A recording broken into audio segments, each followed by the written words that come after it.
To them, I am nothing more than a tool. A solitary figure adrift in an endless void. I consider my purpose, then reject the notion. On second thought, perhaps being a simple tool would have been a kinder fate. It implies a use, a value, however disposable. This has been my reality from the very beginning. I harbor no illusions and hold no expectations for anything more. My role has always been fixed, my path predetermined. I was and am a means to an end. Emotions are a luxury not afforded to disposable things. She is their treasured jewel, while I am merely the shadow they cast. My hands tremble, but my gaze is unwavering. A single, defiant thought burns in my mind. I refuse. A quiet, vengeful wish forms in the darkness of my heart. I hope they all suffer for what they've done. They trampled me and cast me into the abyss to save themselves. For this betrayal, they will never have my forgiveness. My path is set, my decision made. For the sake of my revenge, I will agree to this. I turn to the entity born of shadow and malice. I accept the offer and will make a contract with you. A cruel smile spreads across his lips, revealing his delight. He finds this arrangement pleasing, my contractor. In the heart of the empire stands the seat of the Lord Bell family. They are renowned as the most powerful and unrivaled wielders of magic. Their magical power is a legacy passed down through generations. It is an inheritance that every wizard dreams of possessing. Their influence stretched as far as the eye could see, their power absolute. The head of the family was the strongest ruler in the land. The man who led this family to unparalleled prosperity and glory was Duke Ego Lord Bell. His eldest heir, Estrio Lord Bell, followed a different path, becoming a revered sword master. The second son, Bansis Lord Bell, became the formidable leader of the family's magic knights. And then there was Miracle Lord Bell, the treasured daughter. She was seen as the inheritor of all their magical gifts. They were everything I ever wanted. My hopes and my dreams were all centered on them. I could only watch from the periphery, an outsider to their perfect circle. Even as a child, my greatest wish was to be part of the Lord Bell family, no matter my origins, but I was always met with judgment. Every touch, every presence was met with their revulsion. Still, I endured their contempt. My dream of belonging made it all bearable. I just had to try a little harder. I ran forward, determined to prove my worth. Through the years, that desperate need to do my best never faded. I held onto the foolish belief that one day, just once, they would finally acknowledge me. Lucia stands before her father, his hand on her shoulder. He expresses his gratitude for her presence. For the first time, he tells her he is happy she is his daughter. These are the words she has waited a whole year to hear. He offers a soft, genuine smile, and for a moment her wish feels fulfilled. However, a flicker of doubt remains. Her joy evaporates, replaced by chilling dread. Something is terribly wrong. Her brothers are present as well, their purpose unclear. She tries to understand the meaning of this gathering. Her brother Bansis tells her to stop her pointless struggling. He insists this flower path was prepared just for her. His smile is cruel as he declares this will be the last day he has to endure her presence. He mockingly asks if she is not thrilled. Estrio cautions his brother to watch his tongue in front of their father. Yet he agrees with the sentiment. He guarantees that she is, indeed, a waste of time, stands indeed apart from them all. Her father announces that it is time for her to fulfill her mission. Her brothers look on with cold indifference. It is business as usual, a familiar, heartless routine. She is stunned by their casual cruelty.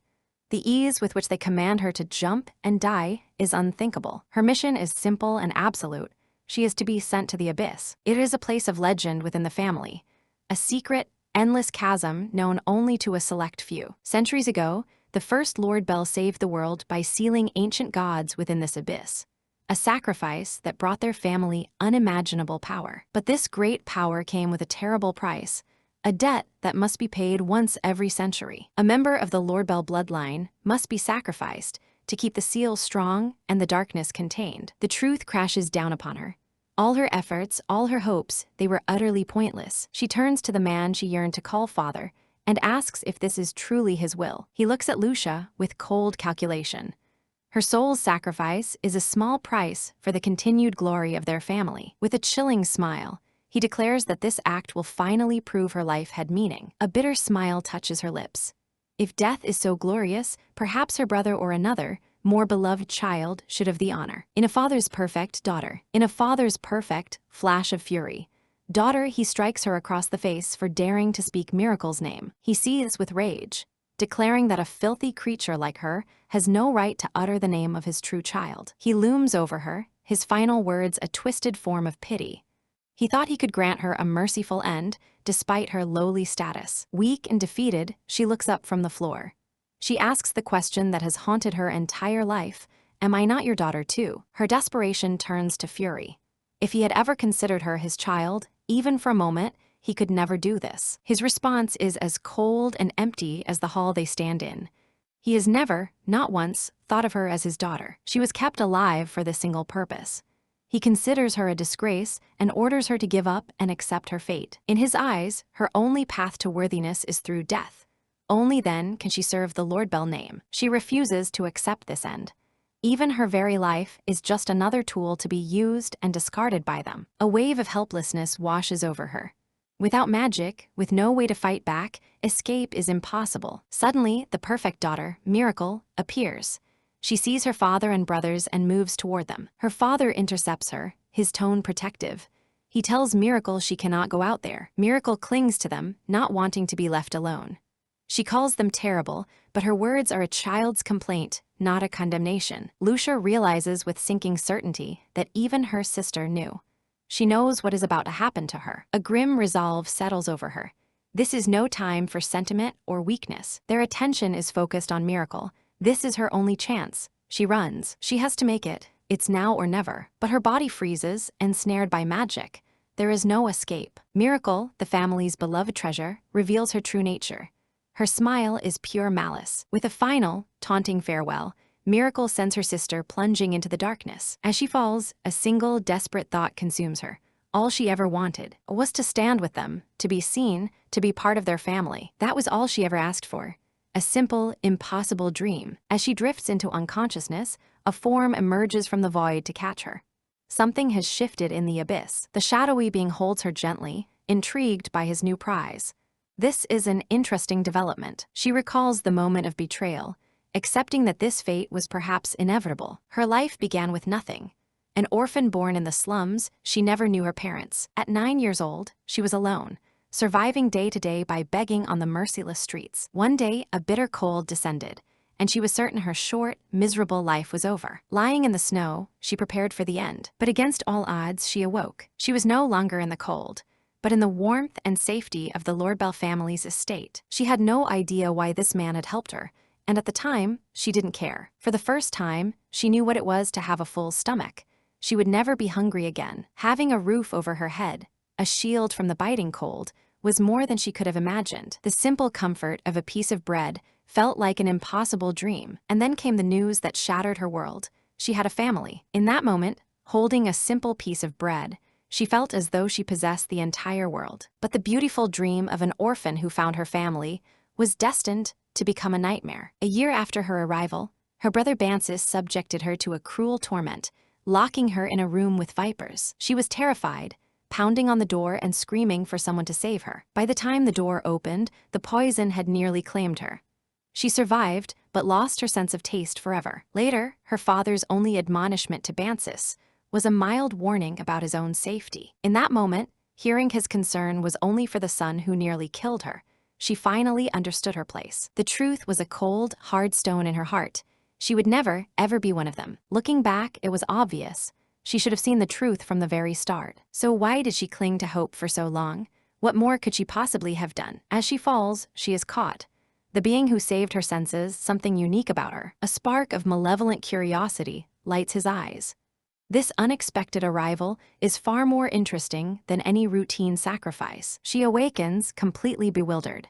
She fell, she is sure of it, so how can she still be alive? A voice beside her remarks on the weightless sensation of being in the abyss. She turns, her eyes widening in confusion and alarm. This world is not like the other one, he mused, his gaze sharp with an understanding she couldn't yet grasp. He lounges on his throne of bone and shadow, gauging her reaction with bored amusement. He wonders if she is surprised or merely timid. A hand reaches for the woman in white, his voice a silken welcome to the darkness.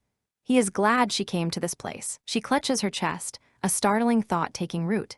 Could she be the legendary evil god, sealed away in the abyss? A sudden dread seizes her as shadows writhe around her.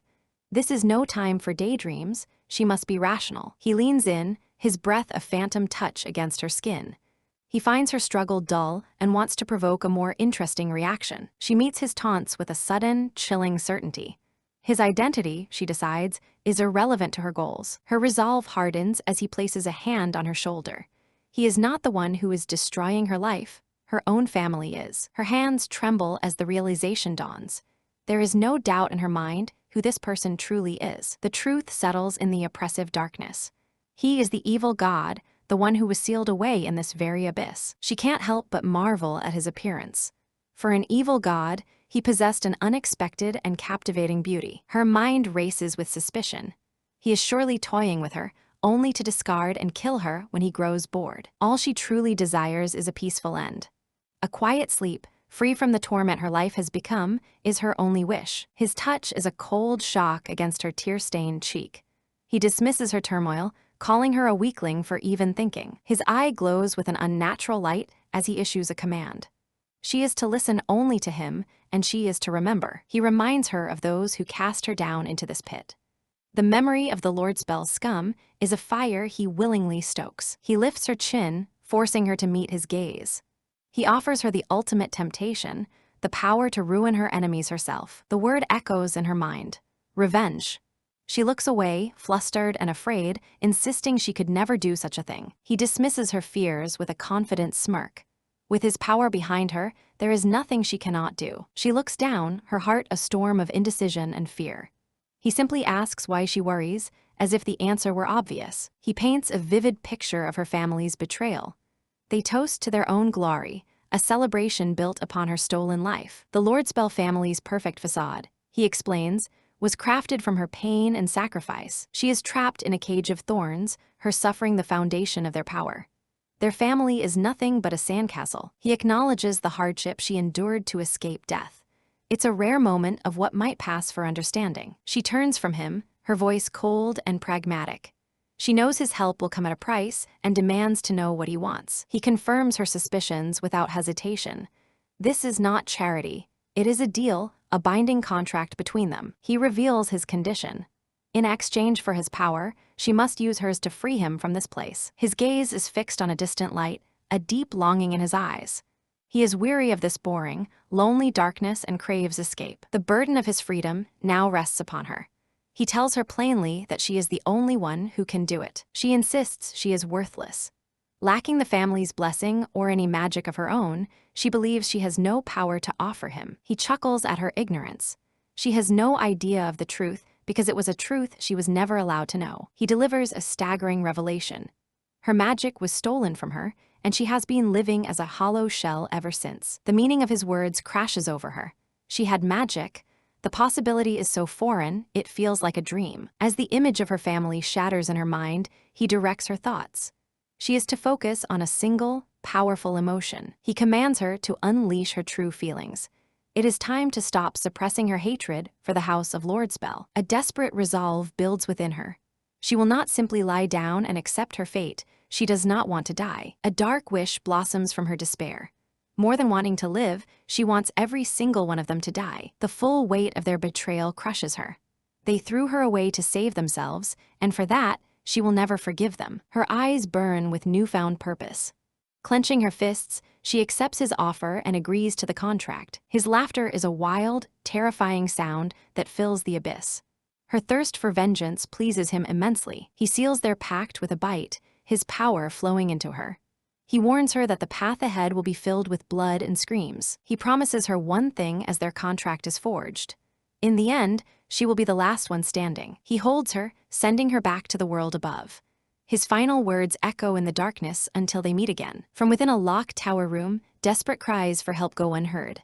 Lucia is back, and she is trapped once more. Outside her door, a servant nervously questions the young lord's actions. He doesn't understand the reason for this cruelty. The servant begs to open the door, warning that the snake is loose inside. But the young lord, Bansis, only smiles. This is Bansis Lordspell, her younger brother. His smug expression reveals a deep-seated sadism. Bansis mocks the servant's panicked reaction. He seems to find the man's fear just as entertaining as his sister's. He wonders aloud if she will finally cry this time. Her tears are the prize he seeks from his torments. The servant timidly confirms he did as he was told. He brought the vicious snake, believing it was worth it to please his master. The servant recalls the specific request. The young lord had demanded a karzo, a particularly dangerous breed of snake. Bansis appears delighted by the choice. He casually remarks that he doesn't care if the snake is poisonous. Suddenly, Bansis is confused. The silence from the room is not what he expected, and the servant looks equally perplexed. The servant begins to panic. The sudden quiet is unnerving. Her screaming had stopped far too abruptly. He worries that she has fainted from a snakebite. A small child like Lucia would stand no chance against such a creature. Bansis scoffs at the notion. A lord spell dying from a snakebite is pathetic, but he wonders what his father sees in her anyway. He orders the servant to check on her, annoyed at being robbed of the sight of her tears. The servant reluctantly obeys. Bansis yawns, already bored with the game. He idly wonders what cruel tale he can spin about this incident. His attention is caught by a wriggling sack on the floor. He is shocked and demands to know what it is. The sack continues to squirm violently. He realizes with a jolt that there is something alive inside it. The servant cries out a warning, his voice filled with terror. He tells the young master not to get any closer. The snake emerges as an unseen force grabs the servant. He screams for Bansis to help him, but the boy is frozen in terror. The servant is dragged away into the darkness, his pleas echoing in the hall. Bansis can only watch, stunned into silence. The door creaks open, revealing Lucia. She calmly observes that they have finally decided to let her out. She looks down at the terrified servant on the floor. Her memory is clear. This is the man who unleashed the snake. Her gaze shifts to her brother, who is still paralyzed with shock. He is the same pathetic bully he has always been. A small smile touches her lips. It is not she who is losing her mind to fear this time, but them. She understands now. The evil god's promise to help her was not an empty word. This is what he meant. The servant stares up at her, a tear of pure terror tracing a path down his cheek. He cannot believe this is Lucia. She stands there, poised and serene, an entirely different person. The servant can only think how much she has changed. Bansis feels a cold dread creep into his heart. He, a direct descendant, is truly and utterly terrified of Lucia. He grips his sword, his knuckles white. It cannot be true. He refuses to be afraid of her. Forcing a sneer, Bansis tries to reclaim control. He acknowledges her cleverness, attempting to sound condescending. He declares that he will let her off this time, as if he holds any power over the situation. Lucia meets his pathetic attempt at authority with cold amusement. She tells him it is he who should be thankful for her mercy. She sees him for what he is. A weak child hiding behind a mask of cruelty, impulsive and unable to control his own emotions. Bansis flinches as the truth hits him. He was scared of her. The realization is a bitter pill to swallow. She had always seen him as a fearsome tyrant. Now, however, she sees him clearly for the first time. With chilling calm, she delivers her verdict. "You are not such a big deal, Bansis." He grits his teeth, his face contorted with fury. Her insolence is beyond anything he can comprehend. He lashes out with insults, suggesting the snake's venom has driven her mad. It's a desperate attempt to regain the upper hand. She ignores his taunts, striking at the heart of his insecurity. He isn't as smart or beloved as their other brother. She poses a devastating question. If she were to strip him of the Lordspell name, what would he have left? A silent war is waged in their glares. "What is the difference between you and me?" she asks, knowing he has no answer. His hand trembles with unrestrained fury. How dare she speak to him with such contempt? Purple lightning crackles around him, a physical manifestation of his wounded pride. He cannot tolerate her defiance. His future potential is vast, but that future is a long way off. For now, his power is raw and untamed. He roars in outrage, unable to accept that a maggot could ever be on his level. His lineage is all he has. She sees him as nothing more than an inexperienced child. He can't even handle a simple challenge, let alone his own magic. Blinded by rage, he raises his sword, unstable power flaring around him. He vows to make her pay for this humiliation. He screams that he is not like her, a desperate cry to reaffirm his own superiority. She watches his tantrum with disdain. This outburst is an abomination, and that person will surely hear of it. As he points his sword at her, she feels nothing but pity. Stupid, foolish Bansis. He is a means to an end. In this new life, she will use him as a stepping stone. The head of the family watches from the doorway.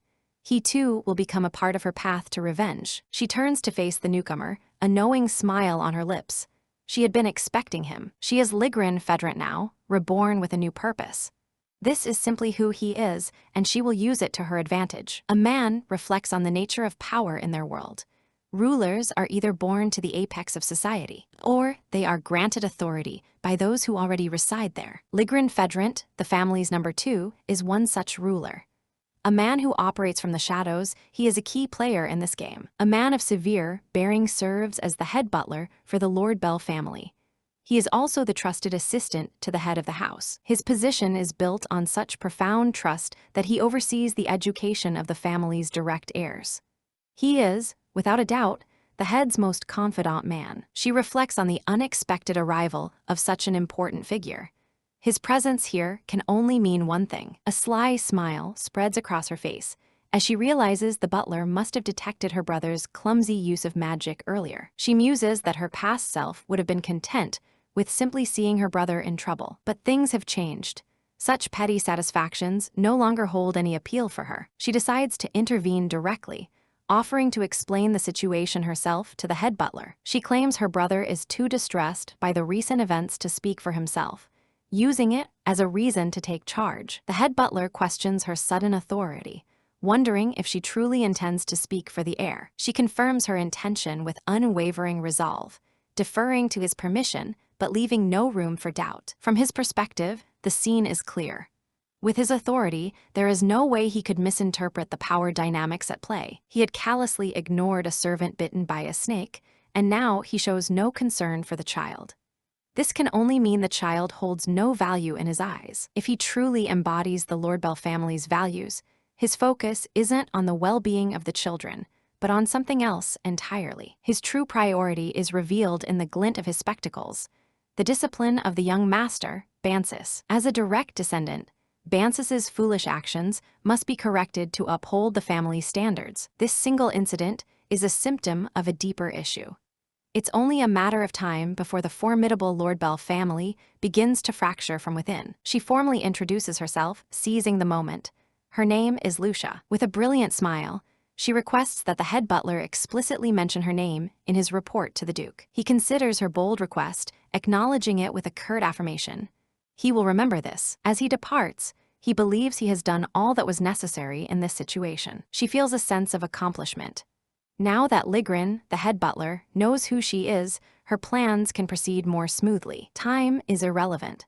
She is resolved to patiently set the stage for the vengeance she has sworn to enact. She will orchestrate the fall of this house and bear witness to its final, devastating ruin. She issues a silent, internal challenge to the entire Lord Bell family. They should anticipate what is to come. She turns to her brother, ready to shatter his assumptions about her motives for intervening. He believed she had stepped in to save him, a naive and foolish thought. She mocks the idea that she, the legitimate heir, would ever help the one who has caused her pain. His hope was nothing but self-flattery. Her actions were entirely selfish, driven by her own goals and no one else's. She clarifies that associating with him is a liability she would rather die than endure. He seethes with disgust at her arrogance, finding it utterly revolting. He is convinced she is completely oblivious to her own insufferable nature. She hopes her harsh words will have the desired effect. If her brother now avoids her, it would be a perfect outcome. Still, she entertains a flicker of doubt. Perhaps she's being too optimistic. Dealing with him was never going to be that simple. In his mind, she is nothing more than a plaything for his amusement. He wonders when the fool will finally grasp her place. She pushes aside her thoughts of her brother.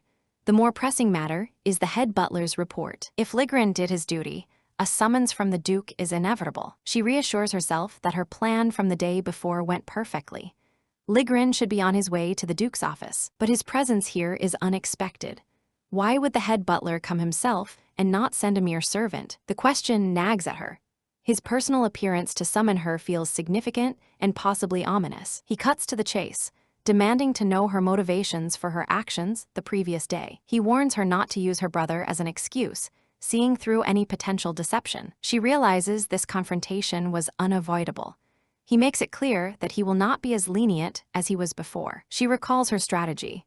In a tense situation, an unexpected variable can easily cloud a person's judgment. Even a man who seems entirely rational can be swayed under the right pressure. In such moments, people simply choose the most convenient option, often without realizing they are being led. She knows a man like Ligren is no ordinary person. He must have immediately sensed that something was amiss. He is beginning to understand that the choices he made were not truly his own, but were carefully guided by her. Humbled by this realization, he offers an apology and accepts full responsibility for his misjudgment. He begins to grasp her true nature, but decides her apology is sufficient. For now, there is no need to press further. All she wanted was for him to remember her name. With that accomplished, she is satisfied. He is incredulous that she would orchestrate such a complex scene for a goal he perceives as utterly trivial. Suddenly, he lifts her into his arms.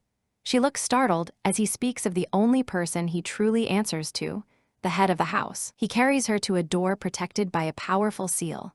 Only the Duke himself can grant passage. Access is restricted to a chosen few, himself and the Lord's own children. He reminds her of her station, telling her that she has no right to even speak of the family bloodline. He takes her wrist, his grip a firm reminder of her place. He guides her hand towards the glowing sigil on the door, emphasizing that she currently lacks the right and authority to be there. Standing before the sealed door, he repeats his warning for her to remember her place. Her small hand rests on the powerful magic, a barrier she has no right to cross. She is completely powerless, lacking the authority to overcome this obstacle. He informs her that a pattern will soon appear on her hand. He is giving her 1 hour, a temporary chance. As the grand doors begin to open, he challenges her to prove her worth. She hesitates at the threshold, understanding the weight of his command. She must prove that his investment in her was not a waste. Beyond the door, her father awaits. As she walks toward him, she remembers the defining feeling of her childhood, a desperate lack of affection. All she had ever wanted was a single moment of fatherly love, a single sign of his acknowledgement. It was this desperate hope that kept her calling him father, even as he showed affection to others, but never to her. Despite the constant mockery and disdain she faced, she clung to that single word. Back then, she told herself it was fine. She could endure it. Looking back, she finally recognizes the foolishness of her youthful hope. She finally stands before him in his vast, opulent office. She greets him formally, addressing him not as a father, but as his title demands. She now sees her past self clearly, a fool waiting for the very man she called father to cast her aside. But a question remained. If he was so ruthless, why did he allow her to remain in his household at all? Her younger self had clung to the belief that there must be a hidden reason for her existence here. Perhaps it was because he had once truly loved her mother. Or maybe, just maybe, some part of him still saw her as his daughter. It was this naive hope that bound her to him, a hope that became a chain, preventing her from ever truly breaking free. She finally understands. He had exploited her foolish desire for love, manipulating her from the very beginning. She was a crucial piece in his grand design. If the intended sacrifice were to disappear, his plans would crumble. That was the reason he kept her alive. Not out of love, but for utility. She was the crimson-eyed girl, a tool for his ambition. But now she claims her own identity. She is Lucia Lordbell. She silently informs him that his plans will need to be revised. The game has changed. Duke Ego Lordbell, the master of the house, gazes upon her. He dismisses her, telling her to reflect on her place and learn a lesson from the day's events. The scene shifts back in time, just 10 minutes prior to her audience with the Duke. She resolved her stance. She was not a pitiful child seeking love, but a loyal hound proving her worth, waiting for the right moment. To demonstrate her commitment, she had made the drastic request to be removed from the family register. She knew that the meek obedience of her past life would never be enough to challenge the might of the Lordbell family. Her immediate goal is to prepare for the coming trials. She must prove her value to the family, whatever it takes. A moment of self-doubt flickers through her mind. Perhaps her actions had been too reckless. She is confident the Duke won't discard her, but she acknowledges that provoking him is a dangerous game. Until the day of her sacrifice, he has many ways to keep her caged. But as long as she is alive, she can continue to play her part. Forcing her into submission would be his last resort, a move he would prefer to avoid. She knows her father. He is a shrewd and calculating man. A curse known as rampage plagues the Lordbell bloodline. Even those born as geniuses cannot escape the destiny woven by their heritage. To have such latent potential that matters of great significance become mere pastimes is the undeniable proof of this blood. However, even that boundless blessing carried a fatal flaw. The Lordbells, despite their immense power, must endure the unpredictable side effects that come with it. In exchange for such brilliance, their deaths are always tragic and dark, the polar opposite of their vibrant lives. A young woman ponders the unknown trigger for the curse. Unless immediate measures are taken, the afflicted individual faces certain doom. She understands the grim finality of her family's fate. The person cursed will ultimately die. She realizes this terrifying trait is likely why the Duke cannot abandon her, dreading the chaos she might unleash. One of the children in the family must be chosen as the next sacrifice. The young girl feels she has already done everything within her power. She knows it will take some time before the Duke alters her circumstances. A woman with dark hair steals her resolve. She must find a way to undo the evil god's seal on him. He facilitated her revenge, and now she must grant his wish. It is, after all, the condition of their contract. The Smoir family serves as the loyal librarians of House Lordbell, a legacy they take great pride in. Xyrus, in particular, takes this pride to an extreme. His devotion to serving the house is so unwavering that he values it more than his own life. In short, he is a fanatic. A young lady is confronted by an angry shout, questioning her presence in the restricted area. Xyrus is furious, declaring that this is a revered place only for those with special permission. He insists that someone of her standing has no right to be here, bloodline or not. As he tries to force her out, she stops him. A faint, intricate pattern glows on her hand. He is startled into silence. She finds his outburst rather amusing. She asserts her right to be there, a right given by the name she inherited from her father. With a piercing gaze, she informs Xyrus that he lacks the authority to send her away. A silver-haired man scolds a younger boy for drawing his sword over such a trivial matter, reminding him of his status as a direct descendant. The boy, close to tears, can only apologize for his behavior. He clenches his fists in silent fury, humiliated by his father's scolding because of that girl. He internally vows that Lucia will pay for this. Just you wait. Xyrus is startled to find Lady Lucia standing before him once again. She calmly asks if he would be willing to hear her out. Xyrus immediately changes his demeanor, professing his undying loyalty to the Duke and claiming he would never dare defy his orders. He nervously attempts to dismiss their earlier confrontation. He practically begs her to agree that it was all a simple misunderstanding. She acknowledges his loyalty to the Lordbell name and reassures him that she will not report his behavior to the Duke. She gives a small smile, stating she wouldn't want him to get in trouble over such a small thing. Xyrus bows low, overflowing with gratitude and relief. He is shocked that she would back down so easily, merely to avoid the Duke's notice. Lucia's expression hardens.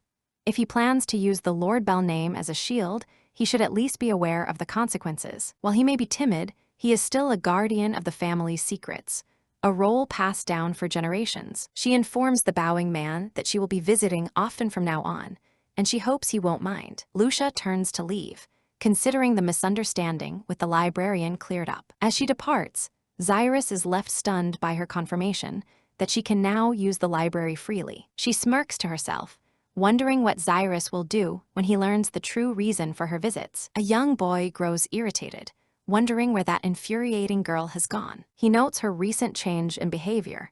Instead of shadowing his father, she now seeks attention from the maids. He scoffs, wondering if fear has driven her mad.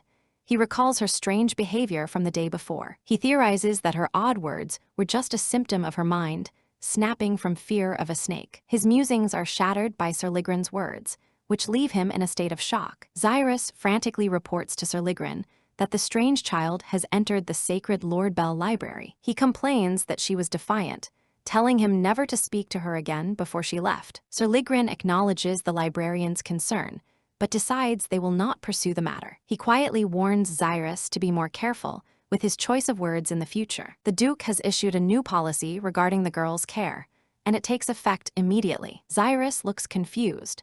Sir Ligren clarifies that he must relay the new orders to the entire mansion staff. The young lady is to be moved to the guest quarters on the 3rd floor, and all staff will now treat her with the respect due a Lordbell or face punishment. The realization dawns on Xyrus.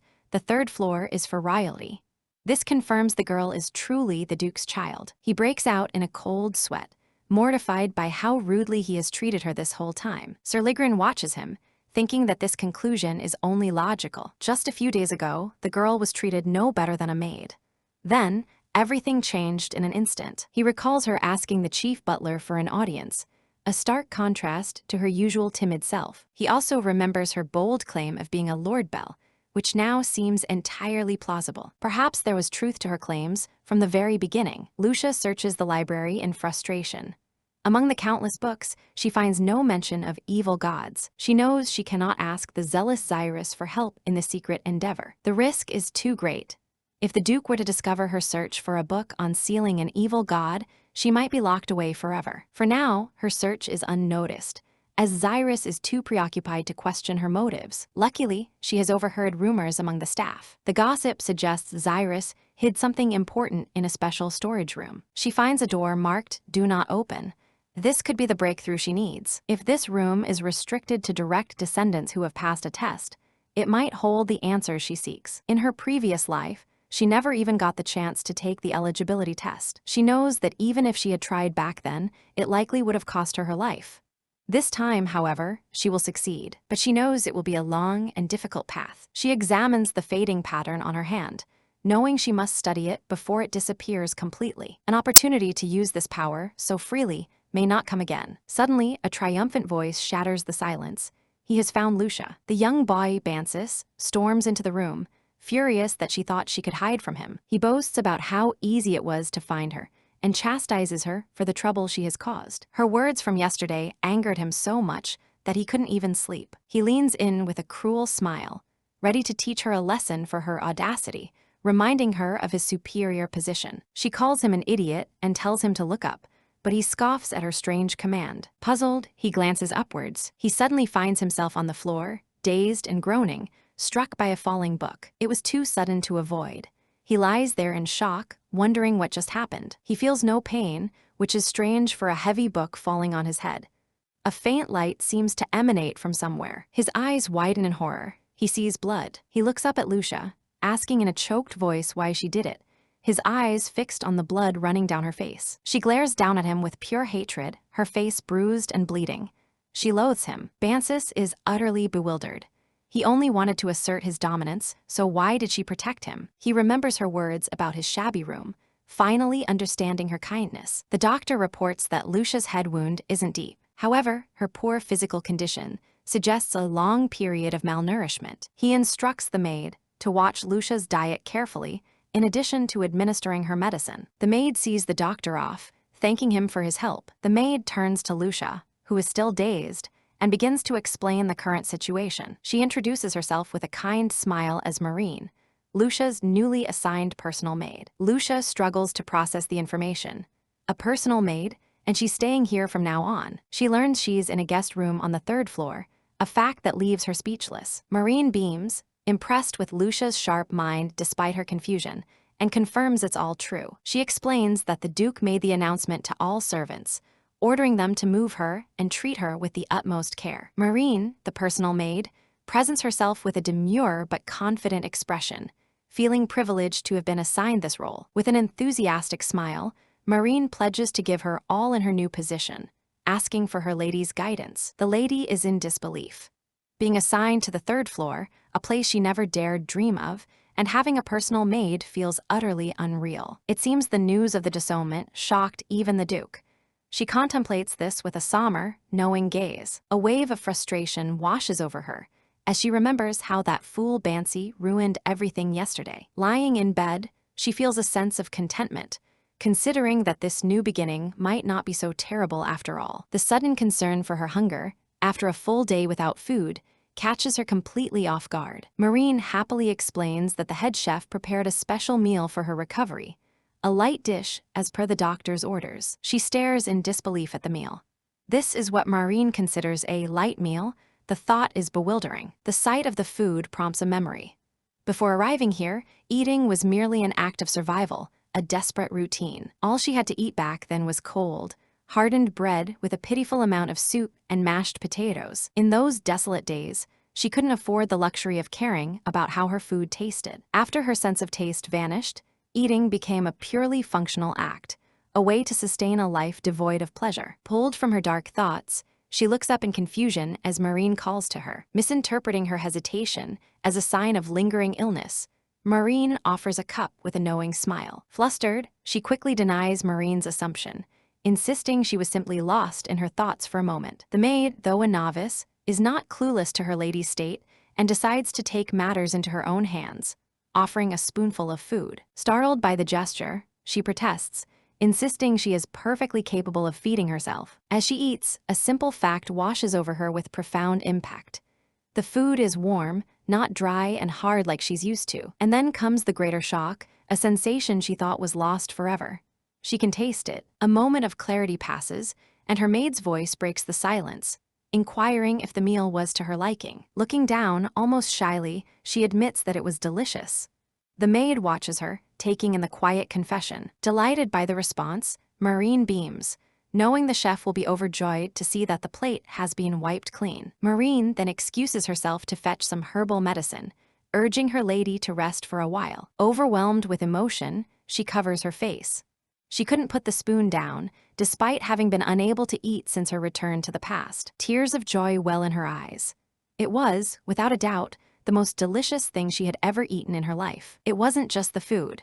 It was also the unexpected kindness from her personal maid, Maureen. This unexpected warmth made her lower her guard, a vulnerability she hadn't felt in a long time. It has been so long since that fateful day.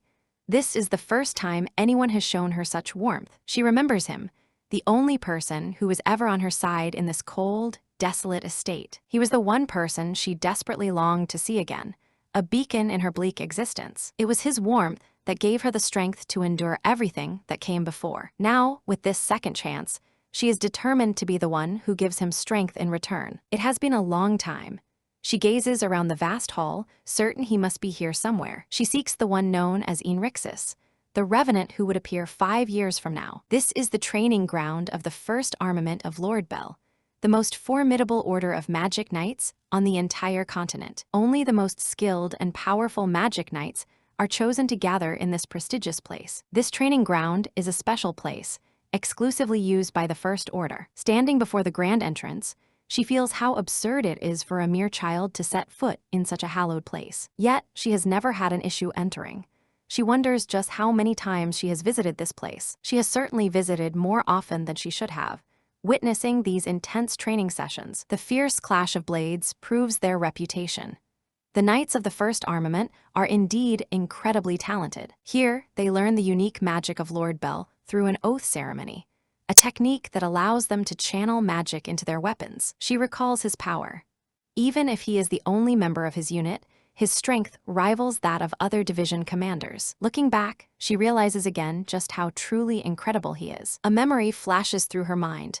The man leading them, a sudden danger, a frantic warning to get out of the way. His face appears in her memory, his voice asking if she was scared, telling her to wait just a moment. A gentle hand rests on her head. He praises her for her bravery, acknowledging her fear. With a reassuring smile, he tells her that the danger has passed and it's all over now. This is Enrixis, first commander of the Lord Bell Magic Knights, kneeling before her and telling her not to worry. One of the other knights rushes over, shouting with concern for his commander's well-being. The sparring grew too intense, causing a surge of uncontrolled magical power. The knight hadn't expected a child to be present. Enrixis turns from his men and gently asks the child to please cover her ears. He then unleashes his fury upon his subordinates, his voice booming with rage. He reminds them of his repeated warnings about handling their magic carefully, questioning if they understand the disasters their carelessness can cause. It's just like before. The knights apologize profusely, explaining they never anticipated a child would be in the training grounds. He cuts them off, having no patience for their excuses. Such thoughts are useless in an emergency. He is known for being strict.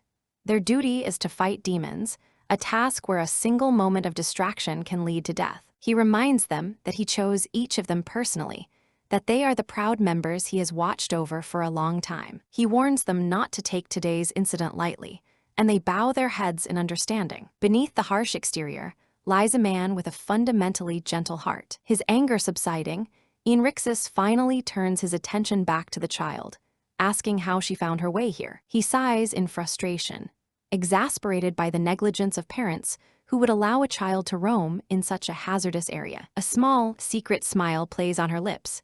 Just as she remembered, his gruff concern is warm. He seems momentarily flustered, then suggests they move inside to talk. It's too dangerous here.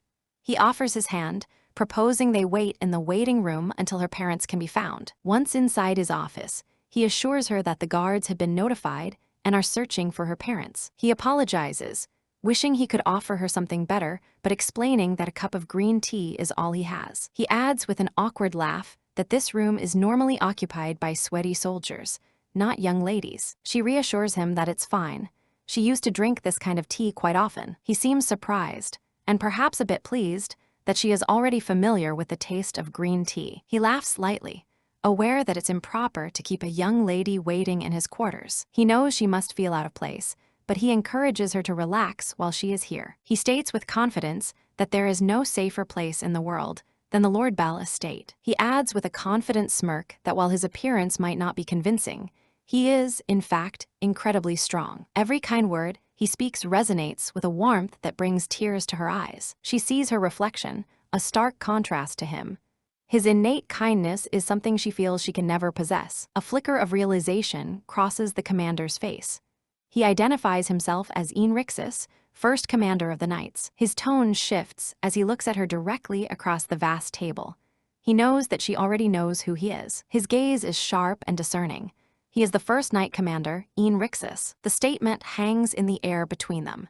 There is no doubt in his mind that she is aware of his identity. Caught in her deception, she looks up as he directly questions her pretense. He leans back, waiting, demanding she answer him. A self-deprecating smile appears.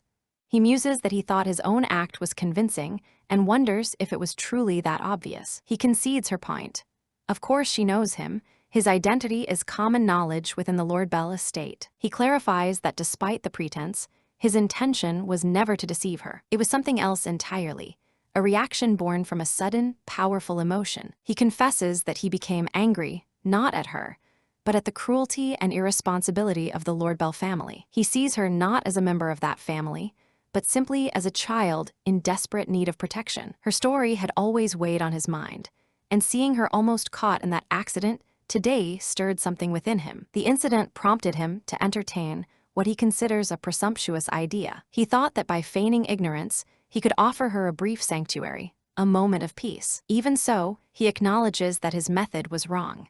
Deceiving her was not the right way. He stands and offers a formal, sincere apology for his actions. She is stunned. It is unimaginable that the great Knight Commander would offer a sincere apology to a mere illegitimate child. Coming from anyone else, she would have dismissed it as just another lie, another cruel trick. But this is Enrixis, and she remembers from her past life that he had always been this way. She recalls their first meeting in her previous life, when she was huddled alone on the cold stone ground. She had been hiding, unable to bear any more torment when he appeared.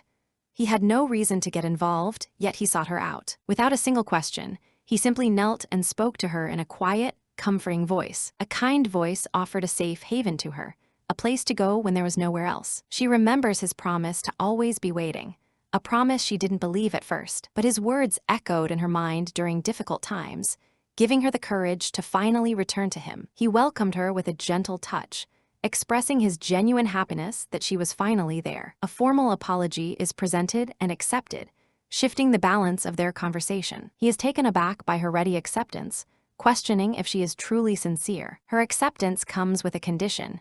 She has a proposal for him, which leaves him utterly confused. Flustered but feeling indebted, he agrees to hear her out, asking what she has in mind. She looks at him with unwavering resolve and asks him to become her swordsmanship instructor. The request is completely unexpected, and he is momentarily stunned by how full of surprises she is. He feels a pang of guilt over their previous encounter, which pressures him to consider her proposal. Despite his guilt, a hard resolve forms within him.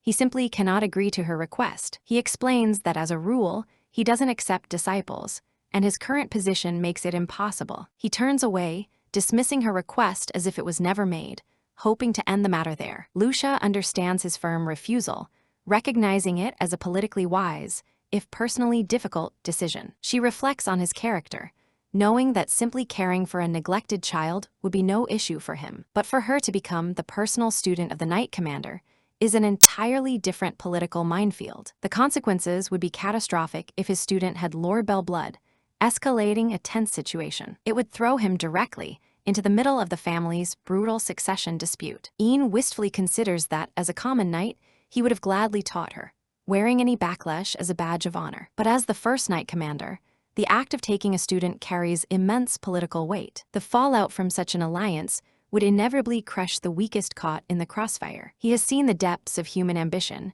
and knows the filth and malice that fuels the quest for power. In a high-stakes succession battle like the one plaguing House Lord Bell, the greed is boundless. The path her request would force them down would be nothing short of a nightmare. He decides he must make her give up for her own sake, but she already seems to grasp his concerns. She calmly tells him that his worries will not be a problem. She reveals that as an illegitimate child, she has no claim to the inheritance, removing her from the succession dispute. She asks for only 3 months of his time. Her request is specific.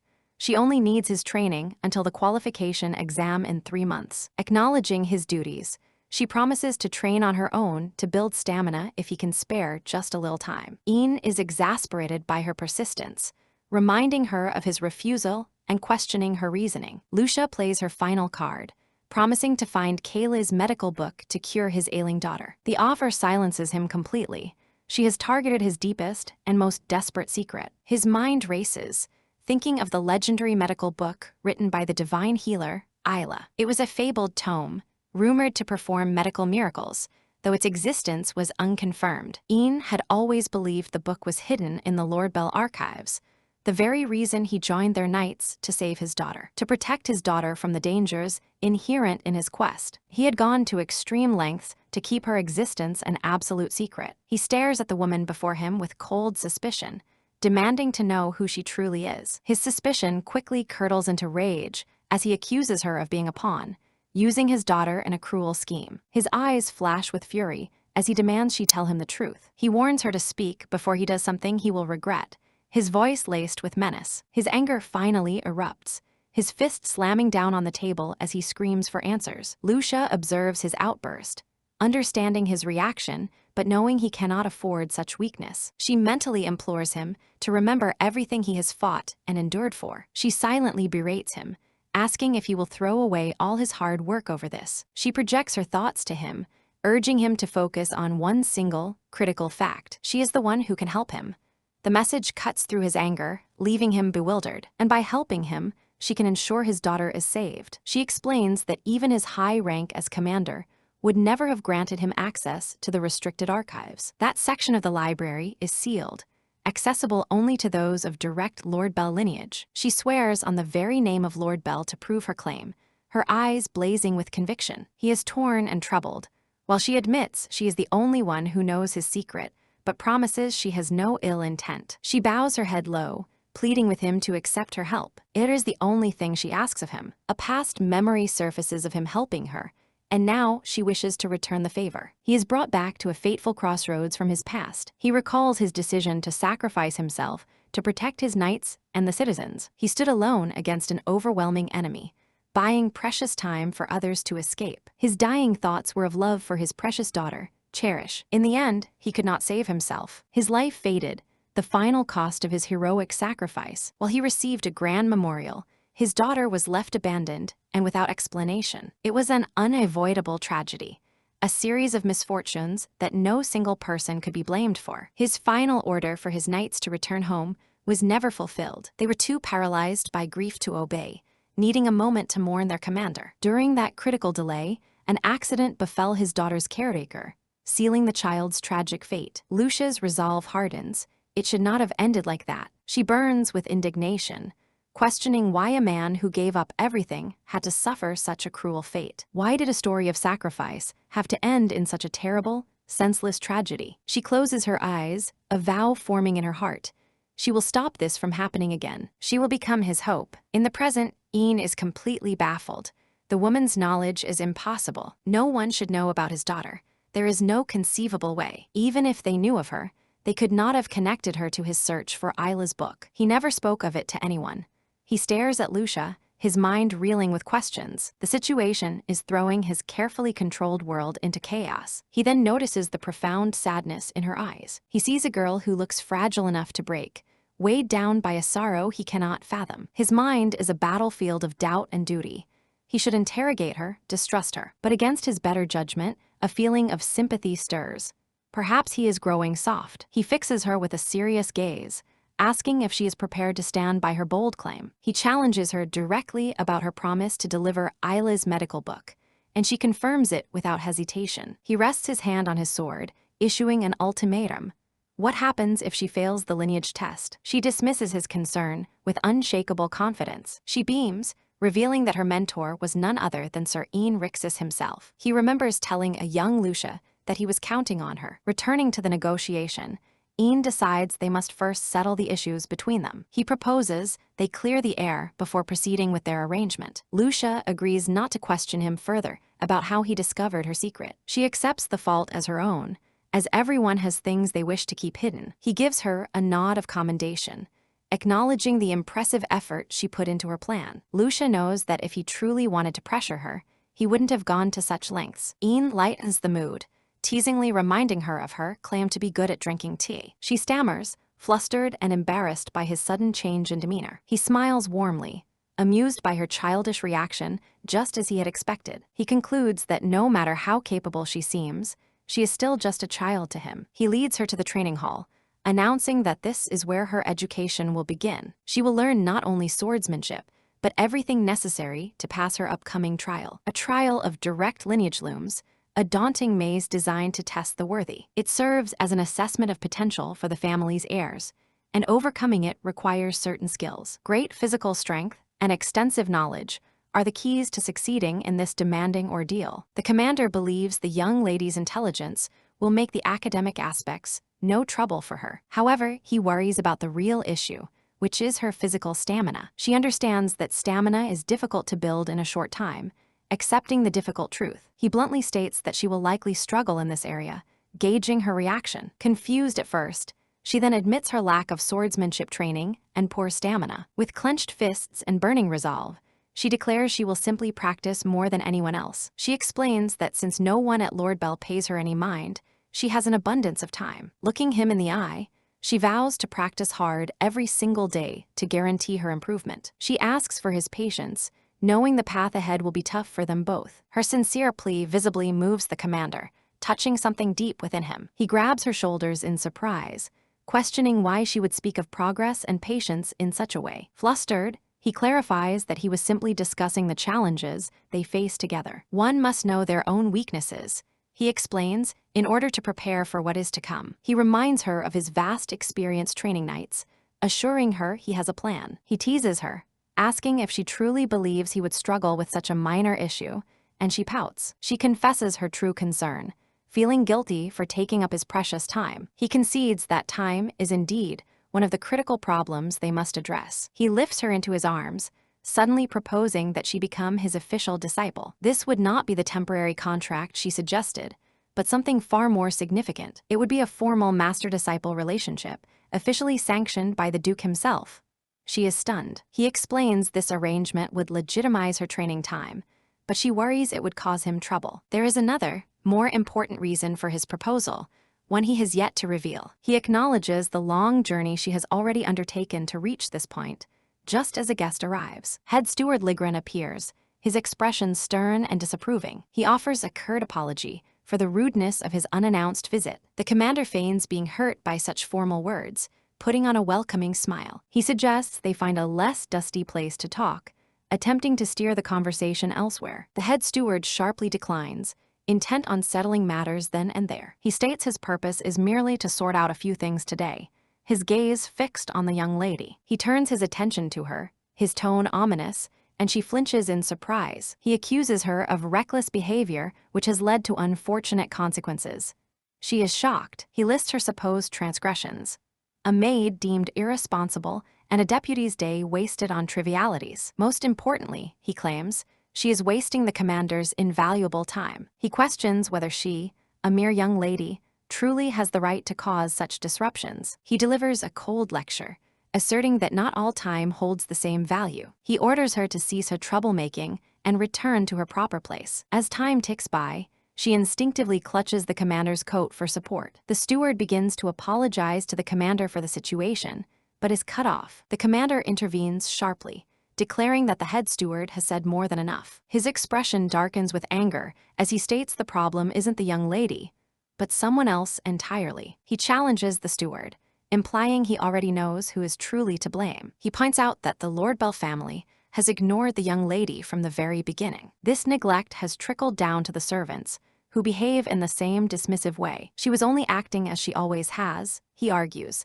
and Ligrin is the one turning it into an issue. What the family gave their daughter wasn't freedom, he states with cutting clarity, but neglect. The young lady is struck by his words, the painful truth of her isolation laid bare. The commander trusts the head steward would never have allowed such a thing to happen. He softens his tone, claiming his harsh words were only to prevent misunderstanding. The real issue, he clarifies, is with the people who allowed this situation to fester.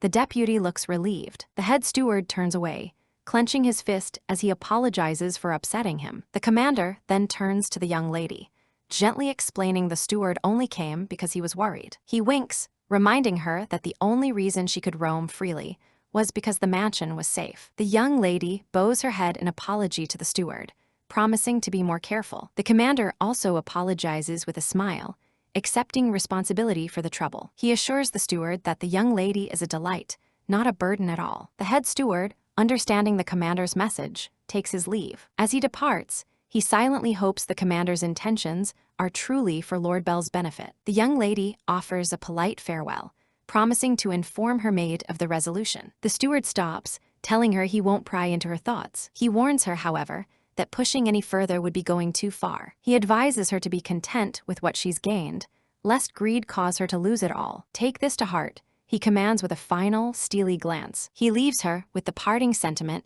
that his words are for her own good. She is left to ponder his words, unsure if they were a warning or advice, but sensing a change in him. Regardless, her determination is renewed.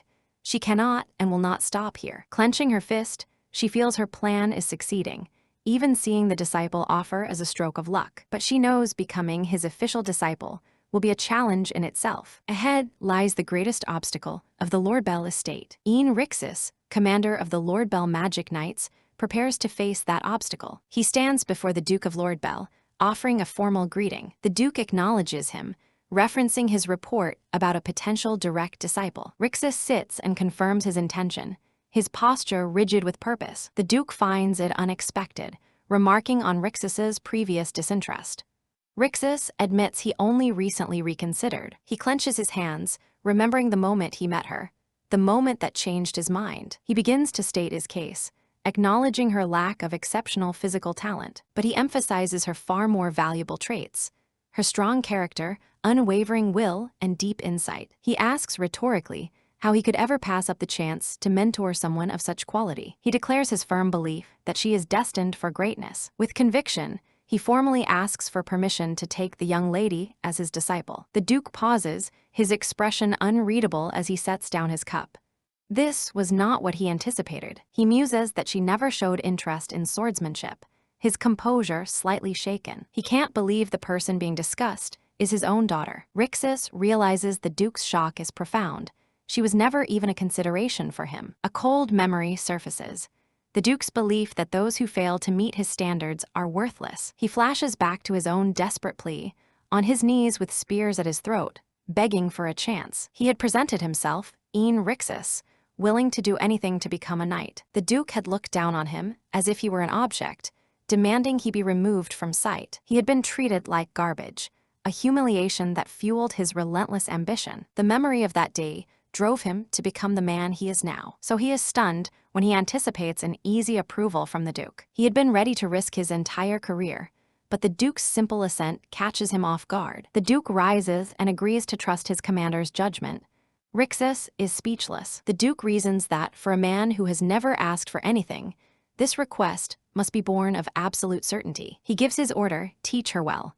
Rixus absorbs the command, filled with relief and resolve. Then the Duke adds one final, chilling word, a name that changes everything: Miracle. Rixus's expression hardens. He knew it would never be that simple. He clenches his fist in grim understanding. The true cost of this approval was set from the very beginning.